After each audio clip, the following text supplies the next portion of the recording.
2-1 ঘন্টার মধ্যে সব কাজ কমপ্লিট হয়ে যাবে। সালমা চিন্তিত গলায় বলল, আপা, বাবু আসতে তো বেশি সময় বাকি নেই। এর মধ্যে আমি ওর পছন্দের সব কিছু তৈরি করতে পারবো তো? মিতা বেগম মৃদু স্বরে বলল, আরে চিন্তা করিস না, বাবু আসবে, কারণ দুপুর 2টার তার ফ্লাইট। ততক্ষণে সব হয়ে যাবে। তুই এখন কথা না বলে আমাকে 1 কাপ চা দে। সালমা চায়ের পানিতে চুলোই দিয়ে বলল। এই তো দিচ্ছি, আর কিছুক্ষণ।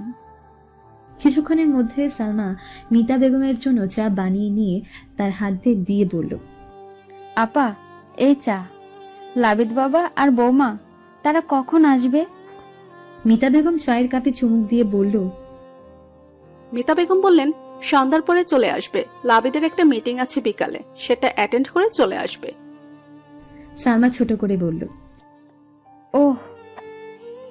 সালমা রান্নাঘরের দিকে চলে গেলে মিতা বেগম নিজ মনে ভাবে, বাবুর দেশে ফিরলে ওর বড় ভাই আর বড় ভাইয়ের বউ আবার কোনো ঝামেলা না শুরু করে।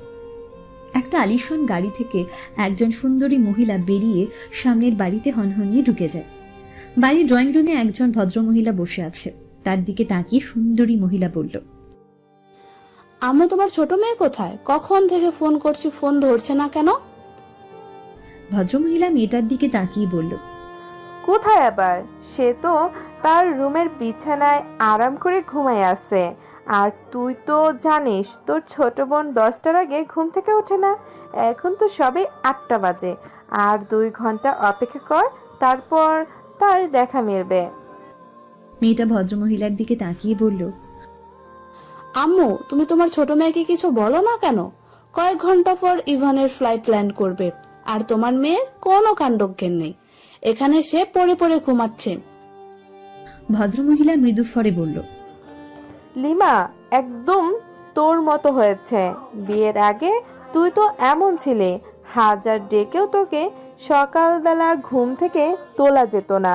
তাহলে আমাকে দোষ দিচ্ছিস কেন? যা, তোর বোনকে গিয়ে তুই ডেকে তোল। মেয়েটা রাগী গলায় বলল, যত জ্বালা সব হয়েছে আমার। ওদিকে আমার শাশুড়ি রাজি হচ্ছে না আমার বোনের সঙ্গে দেবরের বিয়ে দিতে, আর এদিকে আমার বোন এখনো পড়ে পড়ে ঘুমাচ্ছে। ভদ্রমহিলা মেয়েটার দিকে তাকিয়ে বলল, আমার সাথে তুই রাগ দেখাচ্ছিস কেন লামিয়া? যেখানে তোর শাশুড়ি এই সম্পর্কের মত নেই, সেখানে তুই এত মাতামাতি করছিস কেন? এমন তো নয় যে পৃথিবীতে আর কোনো ছেলে নেই। লামিয়া কর্কশ গলায় বলল, হ্যাঁ, পৃথিবীতে ছেলের অভাব নেই। পৃথিবীতে আরো হাজারো ছেলে আছে, কিন্তু ইভানের মতো না। ও ভবিষ্যৎ একজন ইঞ্জিনিয়ার। ভবিষ্যৎ কত টাকা ইনকাম করবে তার কোনো ধারণা আছে তোমার? ভবিষ্যতের কথা বাদই দিলাম, বর্তমানে যে পার্ট টাইম জব করে যে টাকা ইনকাম করে তারও কোনো ধারণাই নেই তোমার।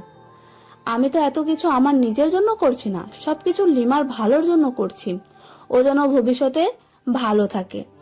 ও যেমন বিলাসবহুল জীবনযাপন করতে পছন্দ করে, তেমনটাই যেন কাটাতে পারে জীবন। ও যেন কিছুদিন পর পর এদেশ উদেশ ঘুরে বেড়াতে পারে।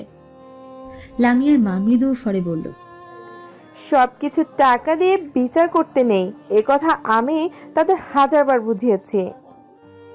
লামিয়া রেগে গিয়ে বলল, ধুর, তোমার সঙ্গে কথা বলে সময় নষ্ট করার চেয়ে আমি গিয়ে লিমাকে ঘুম থেকে ডেকে তুলি।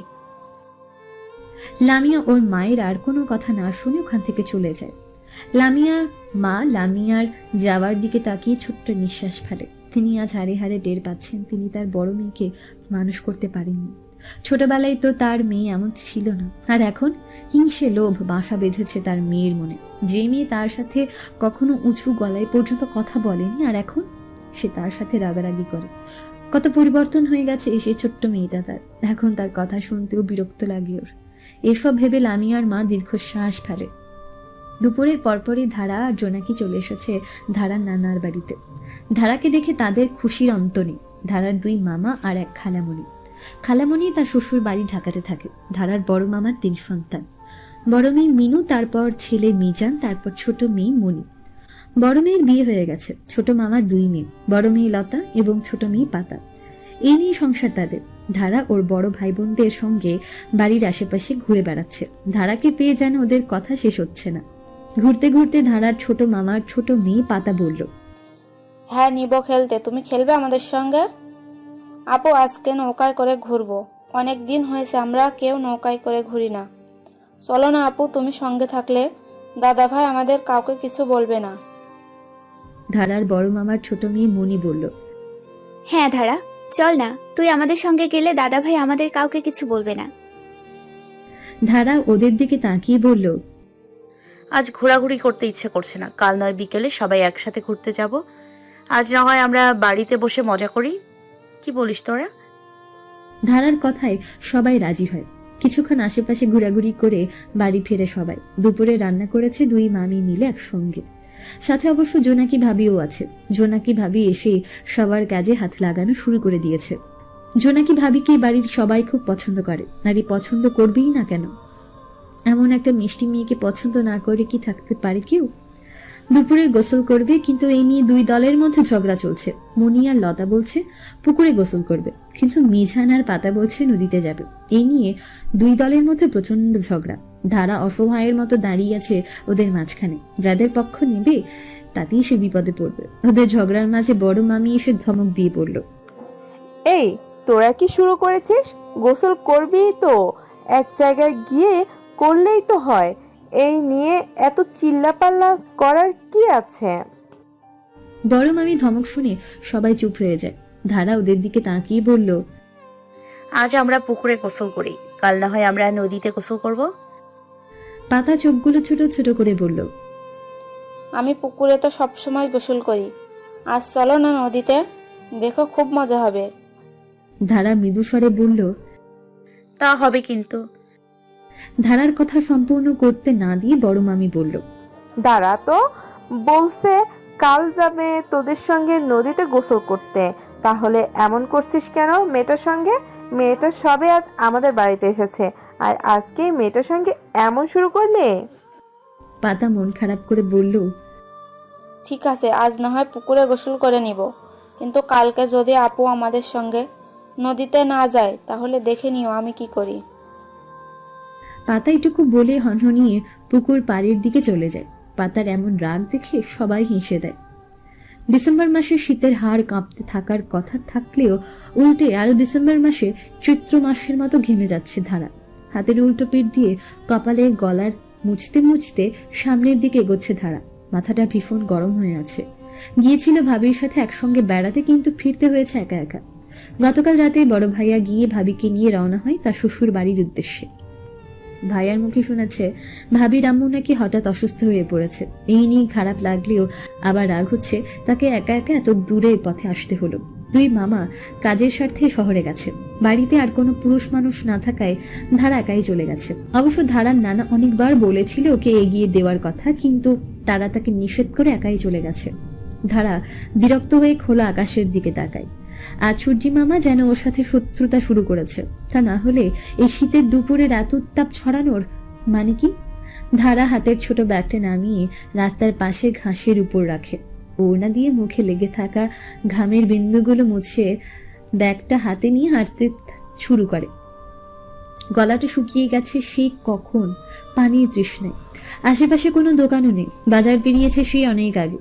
আরো 20 মিনিটের মতো হাঁটার পরে কার্তিক কাকার দোকান পড়বে পথে। এসব ভেবে ধারা জিভ দিয়ে ঠোঁট ভিজিয়ে নিয়ে হাঁটতে থাকে। বেশ খানিকক্ষণ হাঁটার পর দূরে কিছু একটা চোখে পড়ল ধারার। দেখে তো মনে হচ্ছে ছোটখাটো একটা ভিড় হয়েছে, কোনো ঝামেলা হয়নি তো সবার। ধারা এগিয়ে যায় দ্রুত পায় কি হয়েছে তা দেখার জন্য। আরে এরা তো আমাদের পাড়ার ছেলে, এখানে কি করছে? ধারা ছেলেদের মধ্যে একটা ছেলেকে ডাক দিয়ে বলল, এখানে কি হয়েছে রে সজল? ধারার কণ্ঠস্বর শুনে সবাই ওর দিকে তাকায়। বাচ্চা ছেলেগুলো ওকে দেখে কাঁদো কাঁদো মুখ করে তাকায়। সজল মন খারাপ করে বলল, দেখো না আপু, আমরা সবাই মিলে ফুটবল খেলতে গিয়েছিলাম, তখন ভুল করে ফুটবলটা এই শহরের ভাইয়ার গায়ে লেগে গেছে। আমরা আমাদের ভুলটা স্বীকার করে ফুটবলটা ফেরত চাচ্ছি, কিন্তু সে দিচ্ছে না। ধারা মাথা নিচু করে এক নজরে আর চোখে তাকায়। মুখের দিকে তাকানোর ইচ্ছে তার নেই। মতিনের সাথে ওই ঘটনার পরে কেমন যেন ছেলেদের দেখে অস্বস্তি হয় ওর। জিন্স প্যান্ট আর শু জুতা পরা, ধারা ওর মাথার নিচু অবস্থায় বলল, ওরা তো বললো ওদের ভুল হয়েছে, দিয়ে দিন না ওদের ফুটবলটা ওদের। পাশে ভ্যান গাড়ি চালক ওদের দিকে তাকিয়ে বলল, আমি তো তখন থেকেই তাই বলছি, কিন্তু উনি তো কিছুতেই শুনছেন না। ধারা এক নজরে বাচ্চাগুলোর মুখের দিকে তাকায়। সবার মুখগুলো কালো হয়ে আছে। ধারার কপালে লেপ্টে থাকা চুলগুলো কানের পেছনে গুজে বলল, দেখুন বলছি কি, ওরা তো বলছে ওদের ভুল হয়েছে, ক্ষমা করে দিন না ওদের। আমি না হয় ওদের হয়ে ক্ষমা চাচ্ছি। ভ্যান গাড়িতে বসে থাকা একটা ভদ্র মহিলা ছেলেটার দিকে তাকিয়ে বলল, বাবু এবার বলটা দিয়ে দে বাচ্চাদের, অনেকক্ষণ হয়েছে, মজা করছিস আর না? দেখ বাচ্চাগুলোর মুখ কেমন কালো হয়ে গেছে। ধারা ভ্যান গাড়ির দিকে তাকায়। একজন মহিলা বসে আছে। বয়সও হয়তো ওর আম্মার সমান কিংবা আম্মার থেকে বড় হতে পারে। পোশাক আশাক দেখে মনে হচ্ছে অনেক বড় ঘরের বউ তিনি। ছেলেটা বাচ্চাগুলোকে বলটা ফেরত দিলে বাচ্চাগুলো খুশিতে হই হুল্লোড় করতে করতে আবার মাঠের দিকে যায়। ধারা এক নজর বাচ্চাগুলোর দিকে তাকিয়ে আবার হাঁটা শুরু করে বাড়ির উদ্দেশ্যে। ভ্যান গাড়ি অতিক্রম করে যাওয়ার সময় ভদ্র মহিলা ধারার দিকে তাকিয়ে বলল, এই মেয়ে শুনো। ধারা পা থামায়, একটু ঘুরে তার দিকে তাকিয়ে বলল, জি বলুন। তিনি ধারাতে কিছুক্ষণ পর্যবেক্ষণ করে বলল, নাম কি তোমার, বাড়ি কোথায়? ধারা মৃদু স্বরে বলল, সিদ্রাতুল ধারা। সবাই আমাকে ধারা বলে ডাকে। এখান থেকে একটু সামনেই আমাদের বাড়ি। তিনি মৃদু হেসে বলল, বাহ, খুব সুন্দর নাম তো, আমাদের একটা সাহায্য করবে? ধারা ছোট ছোট করে বলল। কি সাহায্য? তিনি মৃদু স্বরে বলল, তুমি শাহেদা বানুর বাড়ি চেনো? ধারা কপাল কুচকে বলল, কোন শাহেদার কথা বলছেন আপনি? এই গ্রামে তো অনেক শাহেদা আছে। তিনি কিছুক্ষণ ভেবে বলল, তার বড় ছেলের নাম আফজাল, এই গ্রামেরই বাসিন্দা। তারা আসলে অনেক বছর পরে এসেছি তো, তাই রাস্তাঘাট ঠিকভাবে চিনতে পারছি না। ধারা হালকা হেসে বলল, ও, আপনি শাহেদা দাদির কথা বলছেন? আমি চিনি তাদের বাড়ি, চিন্তা করবেন না। আপনারা আমার পেছন পেছন আসেন, আমি দেখিয়ে দিচ্ছি পথ। তিনি স্বস্তির নিঃশ্বাস ফেলে ধারাকে বলল, তুমিও আমাদের সঙ্গে ভ্যানে চড়ে বসো। ধারার মনে পড়ে তার সঙ্গে একটা ছেলে আছে। ধারা দ্রুত বলল, না না, আমি হেঁটে যেতে পারবো। ধারা ভ্যান চালকের দিকে তাকিয়ে বলল, চাচা, আপনি আমাকে অনুসরণ করুন। এটুকু বলে ধারা আর না দাঁড়িয়ে দ্রুত হাঁটতে শুরু করে। দাঁড়ালে হয়তো তার কথার সঙ্গে না পেরে তাকে হয়তো ভ্যানে চড়ে বসতে হবে। সে চায় না এমন কাজ করতে। সে এখন আর কোনো ছেলের ছায়া মারাতেও চায় না। এখন কেমন অস্বস্তি লাগে কোনো অপরিচিত ছেলে আশেপাশে থাকলে। কয়েক কদম হেঁটে গিয়ে কার্তিক কাকার দোকানের সামনে দাঁড়াই ধারা। ধারাকে দেখে কার্তিক একা দোকানের ভেতর থেকে বেরিয়ে এসে বলল, কিরে ধারামা, তোর ভাবির বেড়ানোর শেষের মধ্যে? আর তোর ভাবি কোথায়?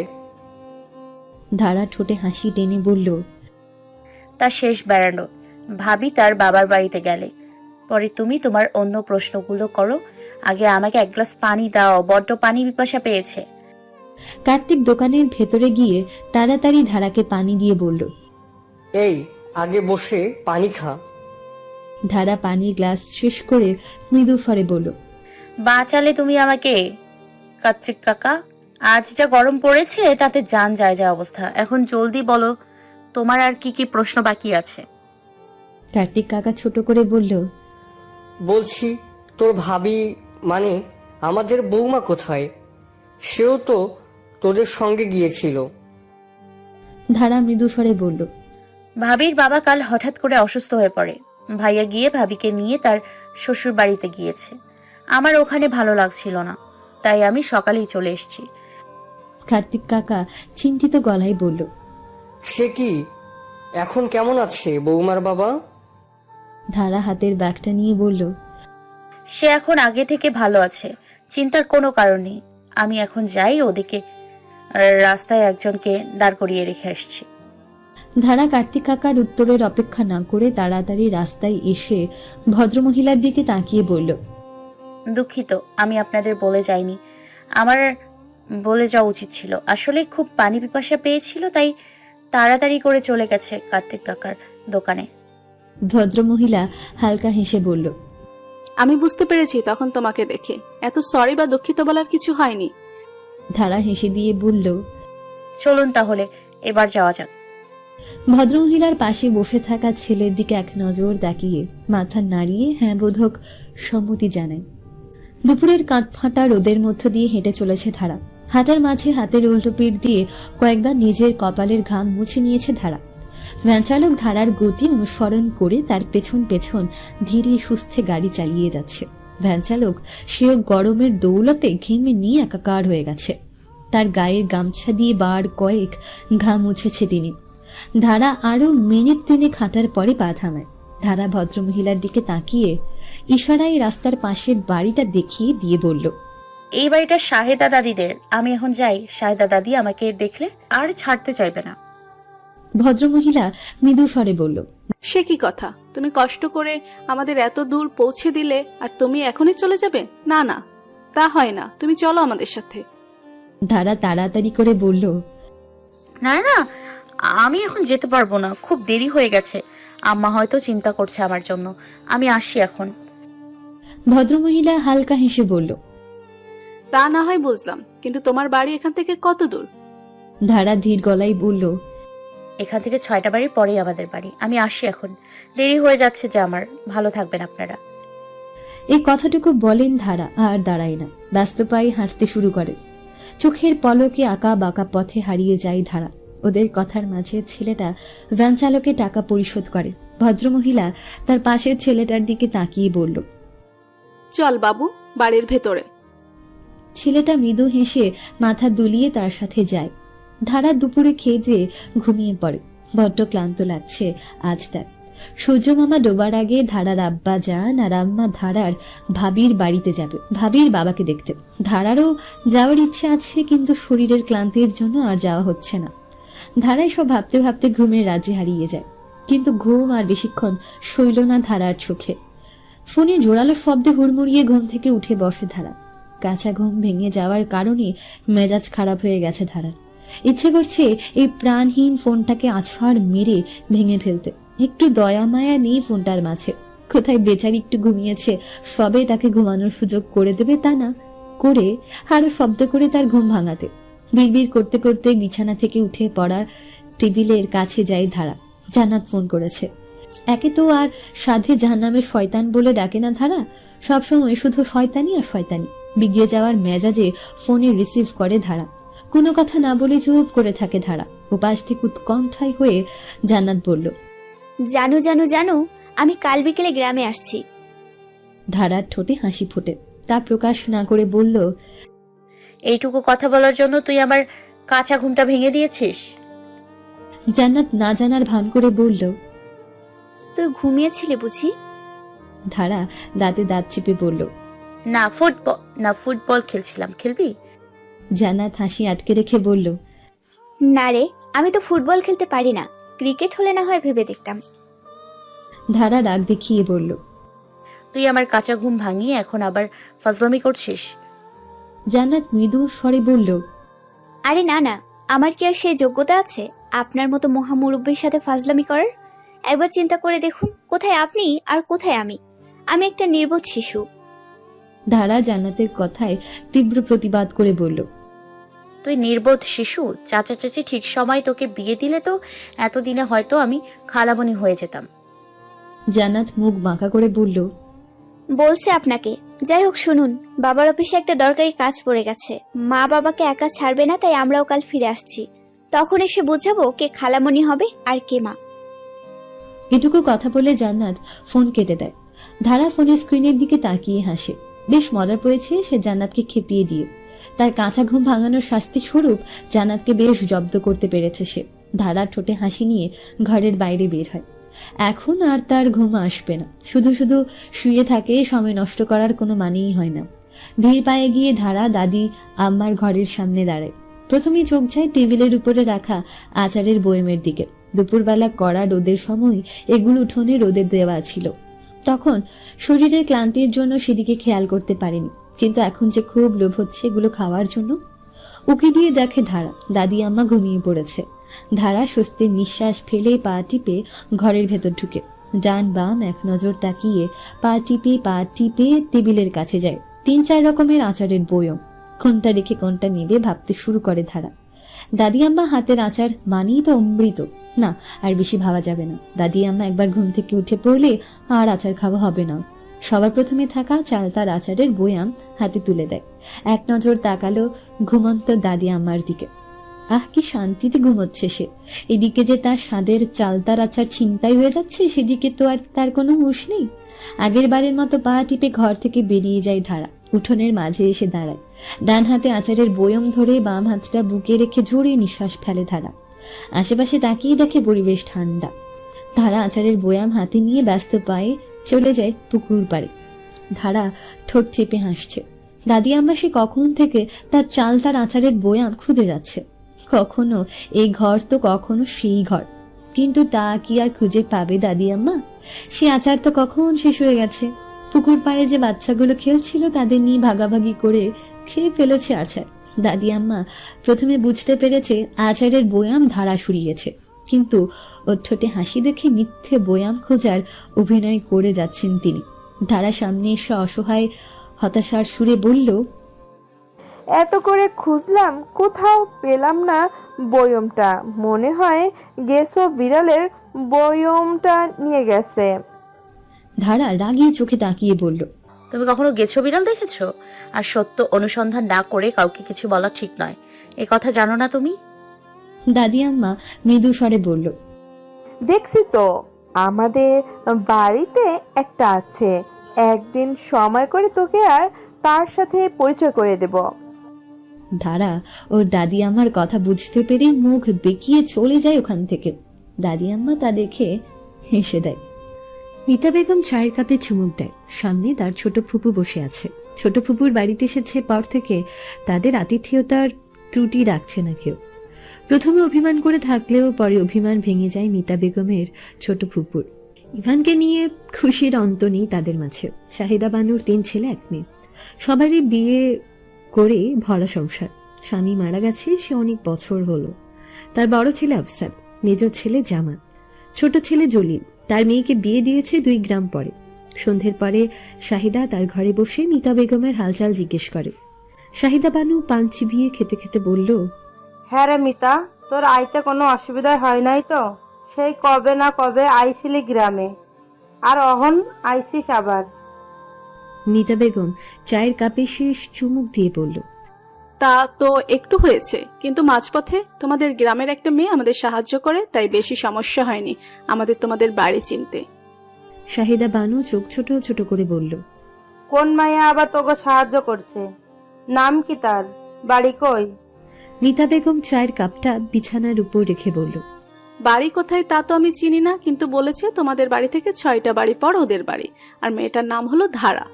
ভারী মিষ্টি দেখতে মেয়েটাকে, কি মায়া মায়া মুখ তার। শাহিদা বানু পান খাওয়া ঠোঁটে হালকা হেসে বলল, ও ধারা, ধারার কথা বলছিস তুই? মাইয়াটা খুব ভালো, কিন্তু ওর কপালটাই খারাপ। মিতা বেগম ভ্রু কুঁচকে বলল, কেন? কপাল খারাপ কেন? শাহিদা বানু ধীর গলায় বলল, কপাল খারাপ না তো কি? না হলে কি আর বিয়ের আসর থেকে কখনো বরযাত্রী তুলে নিয়ে যায়? মিতা বেগম ছোট করে বলল, তুমি কি বলছো? আমি কিছুই তো বুঝতে পারছি না। কার বিয়ে ভেঙেছে আর কার বরযাত্রী তুলে নিয়ে গেছে? শাহিদা বানু মিতা বেগমের দিকে তাকিয়ে বলল, ও, তুই তো আবার এইসব কাহিনী কিছুই জানিস না। আসলে মায়াটার বিয়া ঠিক হয়েছিল। ওর হাতে কি ওখানে সমস্যা আছে এই কথা জানলে বিয়ের আসর থেকে বর তুলে নিয়ে যায়। তাই তো কইতাছি মায়াটার কপাল মেলা খারাপ। মিতা বেগম কৌতূহলী চোখে তাকিয়ে বলল, কি সমস্যা হয়েছে? হাতে যার জন্য বিয়ে ভেঙে গেছে? শাহিদা বানু চিন্তা করতে করতে বলল, ওর দাদা যে বছর মারা গেছে সে বছর ওর হাতের সমস্যাটা দেখা দেয়। ধারার মুখে শুনেছি ওর হাতে নাকি কি কোনো পোকা লেগে ওর হাতের অবস্থা এমন হয়েছে। মিতা বেগম মৃদু স্বরে বলল, তুমি কাল ওর সঙ্গে আমাকে একবার দেখা করিয়ে দিবে? শাহিদা বানু চোখ ছোট ছোট করে বলল, কেন?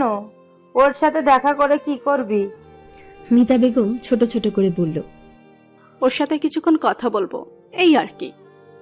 শাহিদা বানু ছোট করে বলল। সে দেখা করিয়ে দেওয়া যাবে। মিতা বেগম এটুকু বলে উঠে দাঁড়ায়। শাহিদা বানুর দিকে তাকিয়ে বলল, আচ্ছা তুমি বসো, আমি দেখে আসি বাবু কি করছে, এদিকে তো কিছুই চেনে না। এটুকু বলে মিতা বেগম রুম থেকে বেরিয়ে যায়। রুম থেকে বেরিয়ে দেখে উঠোনের এক কোণে চেয়ারের টুল পেতে গল্প করছে সবাই। অল্প সময়ের মধ্যে সকলের মধ্যমণি হয়ে উঠেছে ইভান। তাকে নিয়ে রকমারি আড্ডা। মিতা বেগম চোখের ইশারায় ইভানকে নিজের কাছে ডাকে। ইভান বুঝতে পেরেছে, পরে মায়ের কাছে যায়। মিতা বেগম মৃদু স্বরে বলল, তা কেমন লাগছে তোর গ্রামের পরিবেশ? ইভান হেসে দিয়ে বলল, খুব খুব ভালো লেগেছে, তোমাকে বলে বোঝাতে পারবো না। মিতা বেগম মৃদু হেসে ইভানের মাথায় হাত বুলিয়ে দিয়ে বলল, তুই তাহলে ওদের সাথে বসে গল্প কর, আমি বাড়ির ভিতরে আছি। আর একা একা কোথাও যাবি না। ঘুরতে হলে কাল সকালে আফজালের ছোট ছেলে, কি যেন নামটা ওর, যাই হোক ওকে সাথে নিয়ে না হয় ঘুরতে বের হোস। ইভান মৃদু স্বরে বলল, আম্মু তুমি চিন্তা করছো কেন? আমি কি এখনো সেই ছোট্ট বাবু আছি নাকি? আমি তো এখন বড় হয়েছি, একা একা কত দেশ দেশান্তর ঘুরে বেড়াই। মিতা বেগম হালকা গলায় বলল, তুমি তো এখন অনেক বড় হয়ে গেছো, তাই তো তোমাকে এখন আমি বাবু বলে ডাকি। ইভান হাসে মিতা বেগমের কথা শুনে। ইভান জানে সে যতই বড় হয়ে যাক না কেন, তার মায়ের কাছে সারা জীবন সে ছোট্ট বাবু হয়ে থাকবে। ছেলের ঠোঁটে হাসি দেখে মিতা বেগম মৃদু হেসে বাড়ির ভেতর দিকে চলে যায়। ইভান খোলা আকাশের দিকে তাকায়। শীতের মেঘমুক্ত আকাশ, তারা মিটিমিটি করে জ্বলছে। চাঁদটা এখনো নিজের রূপে পূর্ণতা পায়নি, হয়তো 2-3 পরেই নিজের রূপ ধারণ করবে। তখন পূর্ণিমার আলোতে আলোকিত করবে এই পৃথিবীকে। ইভানকে থাকার জন্য যে ঘরটা বরাদ্দ করা হয়েছে ব্যস্ত পায়ে চলে যায় সেই ঘরে। ইভান নিজের জিনিসপত্র ঘাটাঘাটি করে ক্যামেরাটা হাতে নিয়ে বেরিয়ে আসে ঘর থেকে। এমন সুন্দর দৃশ্য ইভান ছবি না তুলে থাকতে পারবে না। ইভান ছবি তুলে সোশ্যাল মিডিয়ায় আপলোড করতে ভীষণ ভালোবাসে। রাতের সৌন্দর্য ক্যামেরা বন্দি করে ইভান চলে যায় আড্ডা দিতে। সকালবেলার আলো ফোটার পরপরই মিতা বেগম আর তার ছোট ফুপু বের হয় গ্রামের মেঠো পথে হাঁটাহাঁটি করতে। গ্রামের লোকজন খুব সকালে ঘুম থেকে ওঠে, তার উপর যদি হয় শীতের সকাল, তাহলে তো কথা হয়নি। চলার পথে কয়েকজনের সাথে দেখা হয়েছে মিতা বেগম আর শাহিদা বানু। মিতা বেগম এই গ্রামে বেশ কয়েকবার এসেছে, তাই তাকে কম বেশি সবাই চেনে। মিতা বেগম হাসি মুখে সবার ভালো মন্দ জিজ্ঞেস করেছে। বেশ খানিকক্ষণ হাঁটাহাঁটি করার পরই বাড়ি ফিরে তারা দুইজনে। তাদের দুজনকে বাড়ি ফিরতে দেখে শাহিদা বানুর বড় ছেলের বউ এসে তাদের সামনে দাঁড়ায়। শাহিদা বানু তার বড় ছেলের বউয়ের দিকে তাকিয়ে বলল, বড় বৌমা, বাড়ির ছেলেপুলেরা এখনো ঘুম থেকে ওঠেনি? তিনি ধীর গলায় বলল, না মা, এখনো ঘুম থেকে কেউ ওঠেনি। আসলে কালকে অনেক রাত পর্যন্ত ওরা জেগে গল্প করেছে। ইভানকে পেয়ে যেন ওরা হাতে সাত পাওয়ার মতো অবস্থা। শাহিদা বানু মৃদু স্বরে বলল, ঠিক আছে, অহন যাও, সবাইরে ঘুম থেকে তোলো, বেলা হয়ে যাইতাছে। সকালের খাবার খাইবে কখন সবাই? শাহিদা বানু বড় ছেলের বউ ছোট করে বলল, আচ্ছা মা, আমি এখনই সবাইকে ডেকে তুলে দিচ্ছি। এটুকু বলে তিনি ব্যস্ত পায়ে সেখান থেকে প্রস্থান করেন। সকালবেলা খাওয়া দাওয়ার পর্ব শেষ করে ইভান ক্যামেরা হাতে নিয়ে হাজির হয় মিতা বেগমের সামনে।